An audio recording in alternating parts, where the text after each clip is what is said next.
Hi friends, இன்றைக்கி என்ன video பார்க்க போகிறோன்னா ஃபுல் டே ரொட்டீன் தான் பார்க்க போகிறோம். நீங்கள் வீடியோ ஸ்கிப் பண்ணாமல் பாருங்கள். காலையிலே சரி மீன் வாங்கி இன்றைக்கி குழம்பு வச்சிடலான்ட்டு காலையிலே மீன் வந்திருந்தாங்க. ஆக்சுவலி இந்த மீன் வண்டி நீங்கள் பார்த்துருப்பீங்க. நான் மோஸ்ட்லி வந்து ஃப்ரெஷ்ஷான மீன் இவங்ககிட்ட தான் வாங்குவேன். அதே போல் இன்றைக்கி பார்த்தீங்கன்னா நம்மக்கிட்ட மீன் கொடுக்கறதுக்கு வந்திருந்தாங்க. 1.5 கிலோ கிட்டத்தட்ட மீன் வாங்கியிருந்தேன். என்ன மீனுன்னு பார்த்தீங்கன்னா கெண்டை மீன் போட்லாக்கு. நம்ம ஊர் பக்கத்து ஊர்லேயே பார்த்தீங்கன்னா குட்டையில் ஏரியில் ஃப்ரெஷ்ஷாக பிடிக்கிற மீன். ஸோ 1.5 கிலோ வாங்கியாச்சு. இவங்களே பார்த்தீங்கன்னா கட் பண்ணியே கொடுத்துட்றேன் அப்படின்னு சொல்லிட்டாங்க. இந்த 3 மீனோட ரேட் பார்த்தீங்கன்னா 300 ரூபா, கிலோ பார்த்தீங்கன்னா 200 ரூபா. ஸோ அரை கிலோ எக்ஸ்ட்ரா இருக்குது. 1.5 கிலோ நம்ம வாங்கியிருக்கிறதுனால 300 ரூபா சார்ஜ் எடுத்துக்கிட்டாங்க. அவங்களே பார்த்தீங்கன்னா ஒரு கட்டை ப்ரெஷ் மாதிரி வச்சு நமக்கு கையோட கையை க்ளீன் பண்ணியே கொடுத்துட்றாங்க. நம்ம தனியாக போய் உட்காந்து க்ளீன் பண்ணணும்னு அவசியமே கிடையாது. இப்போ அவங்க மீன்லாம் க்ளீன் பண்ணிகிட்டு இருக்கிறாங்க. பசங்களையும் பார்த்தீங்கன்னா இப்போ ஸ்கூல் அனுப்பணும். ஏன்னா மீன் வண்டியை விட்டுட்டு நம்ம மீன் வாங்க முடியாது. ஆக்சுவலி நான் ரீசெண்டாக இப்போ நான் மீன் எப்போ வாங்கியிருந்தேன்னு பார்த்தீங்கன்னா நீங்களே விளாக்லாம் நிறைய பார்த்து தான் இருக்கிறீங்க. தீபாவளி அப்போ நான் மீன் வாங்கி குழம்பு வச்சுருந்தது. அதுக்கப்புறம் நான் மீன் வாங்கவே இல்லை. ஸோ அதுக்கப்புறம் மட்டன், சிக்கன் அந்த மாதிரி தான் நான் எடுத்து சமைச்சிருக்கேன். சரி, இன்றைக்கி நம்ம வந்து 1.5 கிலோ கிட்டத்தட்ட மீன் வாங்கி பசங்களுக்கு வறுத்தும் கொடுத்துடலாம், குழம்பு வச்சிடலான்ட்டு இப்போது வாங்கி கட் பண்ணிகிட்ருக்கோம். ஆக்சுவலி தலையெல்லாம் பாருங்கள், அவங்களே சைஸாக அழகாக கட் பண்ணி கொடுத்துட்டாங்க. பீஸும் பார்த்திங்கன்னா நமக்கு ஃப்ரை பண்ணுறது தகுந்த மாதிரி பீஸும் வந்து மெலிசாக வேணும்னா மெலிசாக போட்டு தருவாங்க. குழம்புக்கு தேவையான மொத்தமான பீஸுனால அந்த மாதிரி அவங்க வந்து கட் பண்ணி கொடுத்துருவாங்க. அவங்களே இப்போ கட் பண்ணி கொடுத்துட்டு கிளம்பிட்டாங்க. நானும் பார்த்திங்கன்னா மீனை எடுத்துகிட்டு வந்து வாஷ் பண்ணணும். ஆக்சுவலி கட் பண்ணியே வாங்கியாச்சு. இதுக்கப்புறம் இது நம்ம வந்து இருக்கிற 1-2 செதில் எடுத்துகிட்டு இதை க்ளீன் பண்ணிக்க வேண்டியதான். ஸோ அதே போல் பாருங்கள், ஃபைனலாக மீனை வந்து எடுத்துகிட்டு வந்து பைப்படியில் வச்சு சூப்பராக க்ளீன் பண்ணியாச்சு. இதுக்கப்புறம் இது என்ன பண்ண போகிறோம்னு பார்த்தீங்கன்னா ஃப்ரிட்ஜில் ஸ்டோர் பண்ணி வச்சுருவோம். காலையில் பசங்களை ஸ்கூல் அனுப்புறதுக்கு லஞ்சு செய்யணுங்க. அதனால் மீனை வாங்கி கையோட கையாக வாஷ் பண்ணி வச்சுட்டு நம்ம பசங்களை அனுப்புறதுக்கு சமைக்கிற வேலையை இப்போ போயிட்டு பார்க்கணும். ஃபைனலாக பாருங்கள் மீன் எந்த அளவு சூப்பராக வாஷ் பண்ணியாச்சுன்னு. நம்ம பிள்ளைங்க சாப்பிட்ற மீன் பார்த்தீங்கன்னா முள் இல்லாத மீனுனா விரும்பி சாப்பிடுவாங்க. தர்ஷனும் தன்ஷிக்காவும் அவங்களுக்காகவே இன்றைக்கி 1.5 கிலோ கிட்டத்தட்ட கெண்டை மீனும் போட்லாக்கும் வாங்கியிருந்தேன். இந்த மீனை பார்த்தீங்கன்னா இப்போ வாஷ் பண்ணதுக்கப்புறம் எடுத்துகிட்டு வந்து இப்போ ஃப்ரிட்ஜில் வச்சுட்டு நெக்ஸ்ட்டு ஒர்க்கு என்ன ஒர்க்குன்னு பார்த்தீங்கன்னா பசங்களை ஸ்கூல் அனுப்புறதுக்காக லஞ்ச் செய்வேன். என்ன லஞ்சுன்னு பார்த்தீங்கன்னா 3 முட்டை எடுத்துகிட்டு போயிட்டு முட்டை சாதம் தாங்க செய்ய போகிறேன். அதுக்காக 3 முட்டை இப்போ எடுத்துகிட்டு வந்து வச்சுட்டேன். நெக்ஸ்ட்டு பார்த்தீங்கன்னா வெங்காயம், பச்சை மிளகா, அதுக்கப்புறம் கோஸு, கருவேப்பிலை எல்லாமே ரெடியாக பார்த்தீங்கன்னா கட் பண்ணி எடுத்து வச்சாச்சு.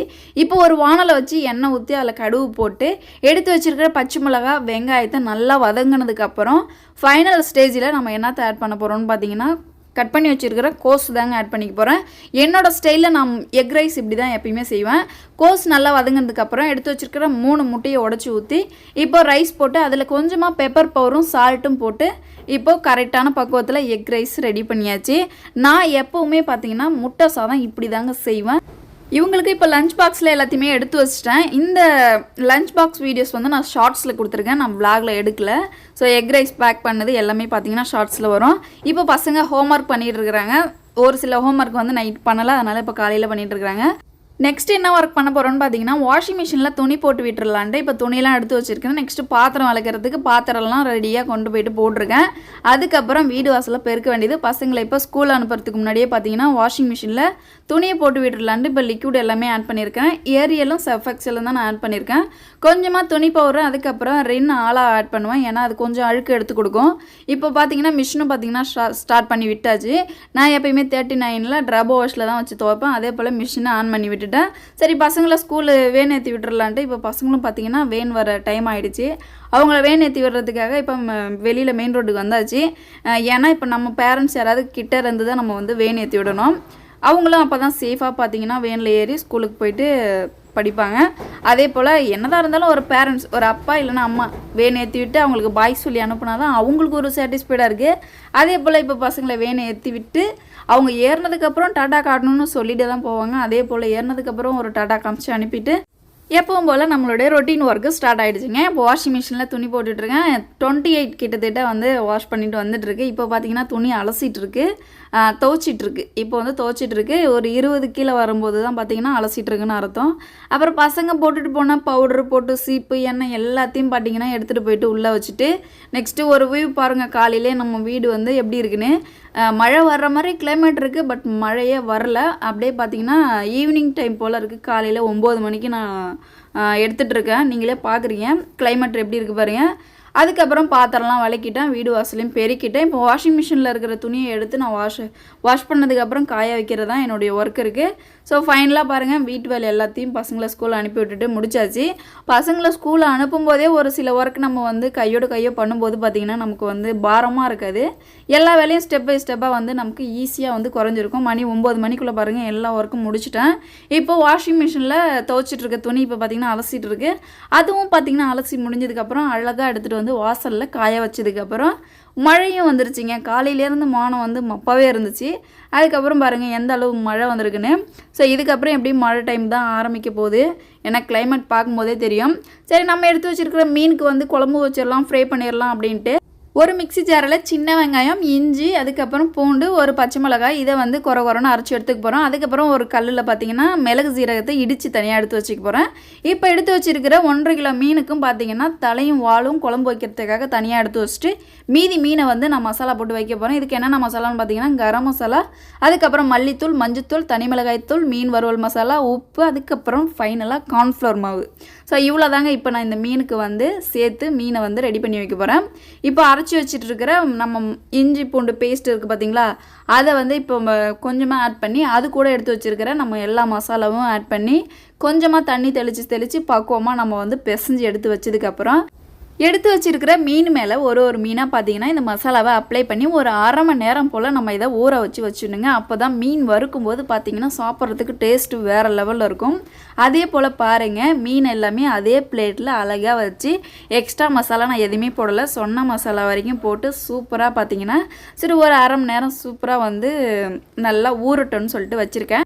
நெக்ஸ்ட்டு மீன் குழம்பு வச்சிடலான்ட்டு மீன் குழம்புக்கு என்னென்ன ஆட் பண்ணியிருக்கேன்னு பார்த்தீங்கன்னா தக்காளி, பூண்டு, பச்சை மிளகாய், சின்ன வெங்காயம். இப்போ ஒரு வானலை வச்சு எண்ணெய் ஊற்றி அதில் கொஞ்சமாக வெந்தயம் போட்டு வெங்காயத்தை, பச்சை மிளகாய், அதுக்கப்புறம் தக்காளி நம்ம சேர்த்து நல்லா சோறை வதக்கினதுக்கப்புறம் எடுத்து வச்சுருக்கிற மசாலாவையும் ஆட் பண்ணதுக்கப்புறம் எவ்வளோ தேவையோ புளியை ஊற்றி தண்ணி ஊற்றி அதுக்கு தேவையான அளவு குழம்பு மிளகாய் தூள் மட்டும்தாங்க ஆட் பண்ணியிருக்கேன். சரி, அது ஒரு பக்கம் வந்து கொதிக்கட்டு, நம்ம மீன் ஒரு பக்கம் வறுத்தரலான்ட்டு இப்போ ஒரு சின்ன வானலை வச்சு கொஞ்சமாக மீனுக்கு தகுந்த எண்ணெயை வச்சு இப்போ மீன் வறுக்கிறதுக்கு ஸ்டார்ட் பண்ணியாச்சு. இப்போ முதலீடு மீன் போட ஸ்டார்ட் பண்ணிட்டேங்க. ஃபஸ்ட்டே பார்த்தீங்கன்னா இப்போ வந்து ஒரு 3-4 மீன் போல் வறுத்துக்கலாம் அப்படின்ட்டு ஃபஸ்ட்டு யூனிட் போடுறதுக்கு ஸ்டார்ட் பண்ணிட்டேன். பசங்க ஈவினிங் ஸ்கூல்லேருந்து வரும்போது பார்த்திங்கன்னா அவங்களுக்கு சூடாக வறுத்து கொடுக்கலாம். சரி, இப்போ சாப்பிட்றதுக்கு மட்டும் நம்ம வந்து மீன் வறுத்துக்கலான்ட்டு சின்ன பீஸெல்லாம் பார்த்திங்கன்னா இப்போ வறுக்க ஸ்டார்ட் பண்ணிட்டேன். பெரிய பீஸ்லலாம் பார்த்திங்கன்னா முள் இருக்காது, அதை பசங்களுக்கு கொடுத்துக்கலான்ட்டு இப்போ நானும் சின்ன பீஸ் வறுக்கிறதுக்கு ஸ்டார்ட் பண்ணி இப்போ ஃபஸ்ட்டு யூனிட் எடுத்து வச்சுட்டேன். நெக்ஸ்ட்டு 2வது யூனிட் பார்த்திங்கன்னா இப்போ மீன் போட்டிருக்கேன். குழம்பும் பார்த்திங்கன்னா சூப்பராக கொதிச்சிட்ருக்கு. சரி, மீன் எந்த அளவு வந்திருக்கு, முருகலாக இருக்கா அப்படின்னு சொல்லிட்டு எடுத்து நானும் பார்க்கும்போது அப்படியே வேறு லெவலில் இருக்குங்க. நம்ம வந்து இதுக்கு மீனுக்கு வந்து மசாலா பார்த்திங்கன்னா இன்றைக்கி நம்ம வந்து ஸ்பெஷலாக பண்ணியிருக்கோம். என்னென்ன பண்ணியிருக்கோம், இஞ்சி பூண்டு, நெக்ஸ்ட்டு பார்த்திங்கன்னா சின்ன வெங்காயம், ஒரு பச்சை மிளகாய் சேர்த்து அரைச்சி நம்ம வந்து மீனுக்கு வந்து மசாலா கொடுத்ததுனால ஸோ வறுவல் வேறு லெவலில் இருக்குது. நெக்ஸ்ட்டு பார்த்திங்கன்னா 2வது யூனிட் வந்து எடுத்தாச்சு. இப்போ 3வது யூனிட்டும் பார்த்திங்கன்னா போட ஸ்டார்ட் பண்ணிட்டேன். என்னோடய ஹஸ்பண்ட் பார்த்திங்கன்னா வீட்டில் தான் இருக்காங்க, அதனால் அவங்களுக்கும் சேர்த்து தாங்க ஃப்ரை பண்ணிகிட்ருக்கேன். ஸோ அவங்க இருந்ததுனால தான் 1.5 கிலோ மீன் நாங்கள் எடுத்திருந்தோம், இல்லைன்னா நாங்கள் மீன் வாங்கியிருக்க மாட்டோம். நெக்ஸ்ட்டு பார்த்திங்கன்னா இப்போ சின்ன மீனெல்லாம் இப்போ போட்டு எடுத்துகிட்ருக்கோம். ஏன்னா பெரிய மீன் பசங்க வந்ததுக்கப்புறம் சமைச்சு கொடுத்துக்கலாம். இப்போ சின்ன மீனை மட்டும் நம்ம சாப்பிட்டுக்கலாம், ஏன்னா இதில் முள் அதிகமாக கண்டிப்பாக இருக்கும். பெரிய பீஸில் பார்த்திங்கன்னா முள் அதிகமாக இருக்காது. அதே போல் பாருங்கள், இப்போ வந்து 3rd யூனிட் வந்து போட ஸ்டார்ட் பண்ணிட்டேன். மீன் வறுக்கிறது, மீன் குழம்பு வைக்கிறது எல்லாமே ஈஸி தாங்க. அதில் உள்ள பக்குவம் தான் நமக்கு தேவை. மீன் குழம்பை பொறுத்த வரைக்கும் புளியோட பக்குவம் இருக்கணும், மிளகாத்தூளோட பக்குவம் இருக்கணும். மீன் வறுக்கிறதுல எந்த பக்குவம் இருக்கணும்னு பார்த்தீங்கன்னா மசாலா போட்டு அதை வந்து உடையாமல் உதிரி எடுக்கிற பக்குவம் தாங்க இருக்கணும், வேறு ஒரு பக்குவமும் கிடையாது. ஸோ எல்லாம் கற்றுக்கிட்டா ஈஸி தாங்க, எதுவுமே கஷ்டம் கிடையாது. நம்ம எது கற்றுக்கிட்டாலும் இறங்கி நம்ம கற்றுக்கிட்டோம்னா கண்டிப்பாக ஈஸி தான். இந்த மீன் குழம்பு, மீன் வறுக்கிறது எல்லாமே பார்த்திங்கன்னா இப்போ ரீசெண்ட் இயர்ஸில் தான் நான் வந்து கற்றுக்கிட்டேன். இதுக்கு முன்னாடிலாம் எனக்கு வந்து நான் எவ்வளோ மீன் வாங்கிட்டு வந்தாலும் பார்த்திங்கன்னா அப்படியே வானலில் போய் ஒட்டிக்கும், இல்லைன்னா பார்த்திங்கன்னா வராது, பிச்சுக்கிட்டு வரும், இல்லைன்னா அப்படியே வந்து எண்ணெயில் பிரிஞ்சு போயிடும். ஸோ அந்த மாதிரி மீன் நான் வந்து லைஃப்பில் வந்து நிறையா ஃப்ரை பண்ணி வீணாக்கியிருக்கேன். நெக்ஸ்ட் இந்த பெரிய பீஸ்லாம் பார்த்திங்கன்னா பசங்க ஸ்கூல்லேருந்து வரும்போது ஃப்ரை பண்ணி கொடுக்கலான்னு ஒரு பாத்திரத்தில் எடுத்து வச்சு அதை இப்போ ஃப்ரிட்ஜில் எடுத்து வைக்க போகிறேன். ஸோ மீன் குழம்பு பார்த்திங்கன்னா தலையை போட்டு சூப்பராக வேக வச்சாச்சு. லாஸ்ட் யூனிட் 4 மீன் தாங்க. இப்போ ஃபைனலாக பார்த்திங்கன்னா மீன் வறுத்தாச்சு. சரி, பால் காய்ச்சி வச்சிடலான்ட்டு கொஞ்சம் பால் எடுத்து வச்சுருக்கிறேன். இப்போ ஃபைனலாக மீன் வறுத்தாச்சுங்க. இதுக்கப்புறம் மீன் குழம்பு வந்து கொதித்து அதை தாளிக்கணும். இப்போ இவ்வளோ மீன் தாங்க நாங்கள் 2 பேரும் சாப்பிட்றதுக்காக வறுத்து வச்சுருக்குறோம். பசங்க வரும்போது ஸ்கூல் விட்டு வரும்போது அவங்களுக்கு ஃப்ரை பண்ணுறதுக்காக ஃப்ரிட்ஜில் பார்த்திங்கன்னா மீன் எடுத்து வச்சாச்சு.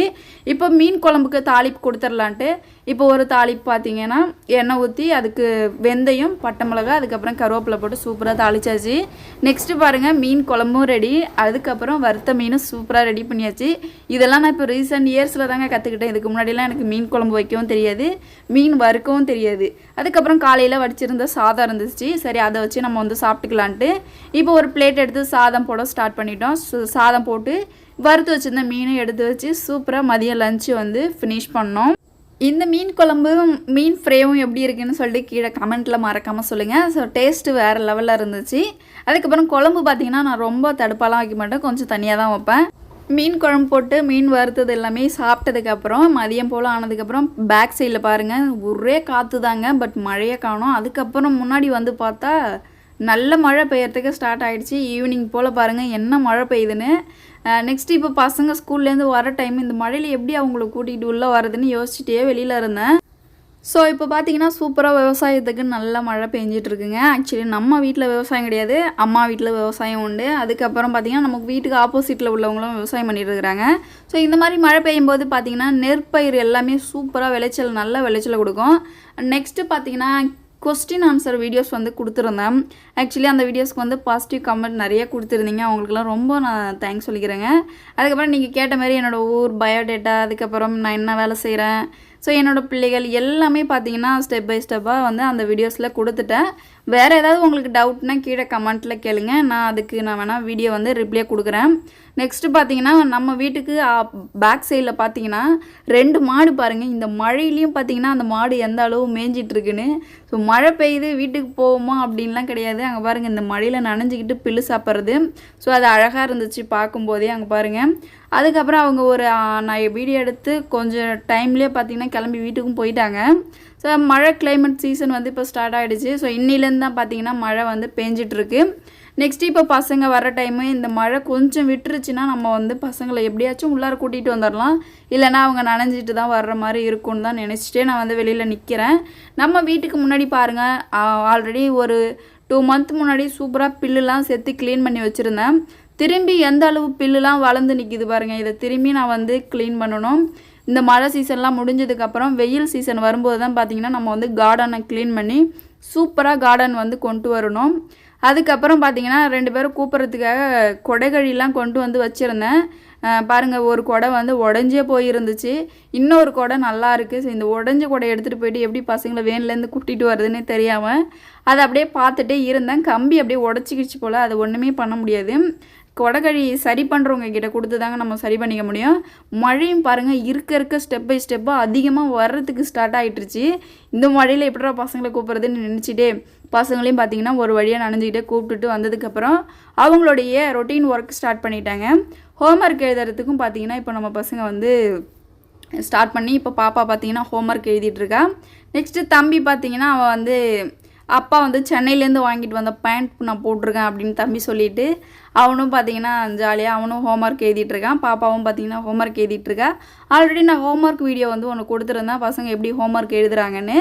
நெக்ஸ்ட்டு நைட்டுக்கு டின்னர் என்ன செஞ்சிருந்தேன்னு பார்த்தீங்கன்னா காலையில் வச்சுருந்தேன் மீன் குழம்பு இருந்துச்சு. அதுக்கப்புறம் தோசை ஊற்றி சாப்பிட்டுக்கலாம் அப்படின்ட்டு இப்போ தோசையும் மீன் குழம்பும் தாங்க நைட்டுக்கு டின்னர் வந்து சாப்பிட்டோம். ஸோ மழை டைமில் சுட தோசையும் மீன் குழம்பும் தான் வேறு லெவலில் இருந்துச்சு. ஸோ இந்த டே இப்படி தான் போச்சு. இந்த வீடியோஸ் பிடிச்சிருந்துச்சுன்னா மறக்காமல் லைக் கமெண்ட் பண்ணிடுங்க. நீங்கள் என்னோடய சேனல் ஃபஸ்ட் டைம் பார்க்குறீங்கன்னா சேனலை சப்ஸ்கிரைப் பண்ணிக்கோங்க. அடுத்த வீடியோவில் சந்திக்கலாம். பாய்.